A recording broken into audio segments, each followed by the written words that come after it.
Good afternoon, Facebook family and friends and YouTube subscribers. Today is December 26th, December 26, 2015. Just a few more days and 2015 will be over.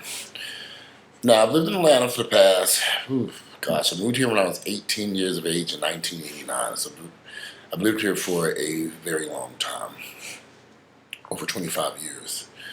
Atlanta, when I first moved here, was still is a great city, affordable housing, opportunities for African Americans. It has its ups and it has its downs. I mean, it's no different than any other city. Atlanta has a predominantly large African American, gay, black population here. And with that comes some issues. It's almost like, the best way I can describe Atlanta is if it were a little kid in a candy store with all this candy to choose from. And it's all ready for you. You don't have to pay for it. It's free. Just choose whatever candy you want and it's yours. And that would be that's how I would describe the city. The vast majority of African American, black, gay men who move here come to a candy store. They get to choose whatever they want here in the city, and it's free. And it doesn't cost them anything, and it's readily available whenever you want it. And what happens is the people become DICKnotized. So you have all these handsome, attractive men who move here to this city, and they see so much candy that they lose their minds, and they become sex addicts. They go through sexual addiction. Many of them don't even know they have sexual addiction because they're so caught up with pursuing sex with guys, they just think it's normal. So you'll meet guys who go through maybe 3, 4, or 5 sexual partners within a week or less, maybe more or less, give or take. They move from sexual partner to sexual partner. They're not really looking for relationships. And I've lived here for, like I said, 25 years. So I've met a lot of guys that fit this category. They're handsome, they're masculine, they're attractive. You look up and say, wow, that's a beautiful man. And as you get to know them, you realize, okay, we got some issues. They run from man to man, DICKnotized. They're looking for the biggest dick, constantly on the prowl for the biggest dick to stick up their damn ass. I've met so many fine brothers in this town. All they want is dick. Now, not later. And they go from sexual partner to sexual partner. It's just, and when you meet these guys, you think, here I am sitting next to a beautiful man, very handsome, very attractive, with such great potential. And then as you get to know them, you say, oh, not again. You DICKnotized. And you can't really, it's almost hard to even explain unless you know what it means to be DICKnotized. These guys, they run around here chasing after the biggest dick that they can find. This is a constant search. They're never sexually satisfied. And they go from person to person to person to person. And just like I used the story of the little kid in the candy store, you can only eat so much candy before you get sick and die. So these guys run from sexual partner to sexual partner, just on this constant prowl for sex and running all over the city until eventually they die.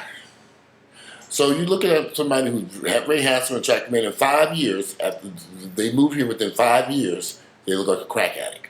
Within 10 years, they're dead, if they make it to that 10-year period. Now, a lot of people may think I'm being rather harsh. I'm not. I've seen this 1,000 times with my own 2 eyeballs. I've witnessed man after man come and go to Atlanta and leave in a casket. It's been going on for years. Years. I've seen so many fine brothers show up in Atlanta, and a few less than a decade later or less, They leave here in the back of a hearse, heading back to whatever city they came from. They die from all kinds of ailments. They get so caught up here in Atlanta, you get caught up in drugs, sexual addiction.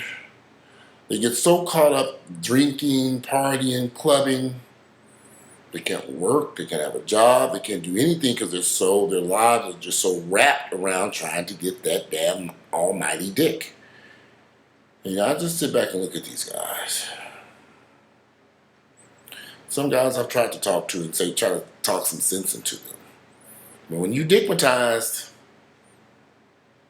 you can't convince these guys that the path that they're going down is dangerous. And they don't see anything wrong with it because everybody else is doing it. I always say that. Well, everybody else is doing it. Atlanta's a dangerous place, and I've known this for years. So I kind of sit on the sidelines, and I just look, literally eating popcorn, or having me a block and cranberry and watching. That's all you can do. These guys are lost in the city. There's nothing you can tell them, because they're going to do what they want to do. And they run from sexual apartment to sexual. And Atlanta's a small little circle. Everybody's screwing each other. Everybody knows each other. It's one thing I dislike about this city. It's a very small city. Everybody didn't fuck one another. This person didn't fuck that person. This person fuck this person. This person fuck that person. It's a small little circle. They all know each other. They pass little things around to each other. You know, so you've got a city full of, there's some serious issues in the city. With STDs and STDs and the STEs or whatever you want to call them these days.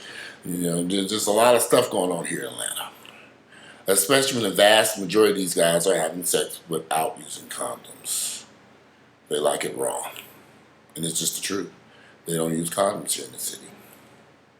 So I sit back and I look. I see the fine brothers coming. I see them lie. I see them change as they live here. I see the problems they go through. They go from a fine, attractive, muscular, masculine, attractive man to a crackhead. I just look. Or they don't say anything anymore. I've learned to just shut up. Because you cannot tell grown people what to do. They have to lose everything and lose their lives before they wake up. Some guys, some wake up. Some do wake up. Some do better. But the vast majority do not. Because when you dicknotize, it is something else. That's a hard habit to break. Sexual addiction is no joke. It will kill you. But people don't understand that until it's too late. You have to go get professional help. See a psychiatrist, a therapist. Really put some work and effort into it. Try to resolve these issues and change your surroundings. That means distancing yourself from a lot of people here in the Atlanta metropolitan area who are some people are just going to stay dicknotized until the day they die. Some people will never ever try to fix their sexual addiction problems because they don't see anything wrong with what they're doing. And they'll end up paying a heavy price with their lives. Like I said, I'm 45. I've lived here for a very long time. A lot of these guys don't like me because I always speak the truth. We're always going to live in truth. Even if it's a terrible truth we all don't want to hear. Some things I really don't, I get a kick out of talking about this type of stuff. But I know it's reality. It's true. And it's really, it just is what it is. And Atlanta is a scary place. It has always been. It's gotten worse over the years. And I think at this point you have so many young black gay men moving here. And they leave here dead. Mentally, physically, spiritually, physically. In a casket dead. This is a city that if you're not careful, it will eat you up alive. A lot of victims have been eaten alive in this city. But enough about the dicknotized black gay men in the city. There's a lost cause. Because when you run around from sexual partner to sexual partner, it's only going to end in one way. And it ain't going to end pretty. It's not going to be the type of ending that they would like. If you like my videos, please click like, share them with family members and friends. And I'm going to go my ass to bed. Good night.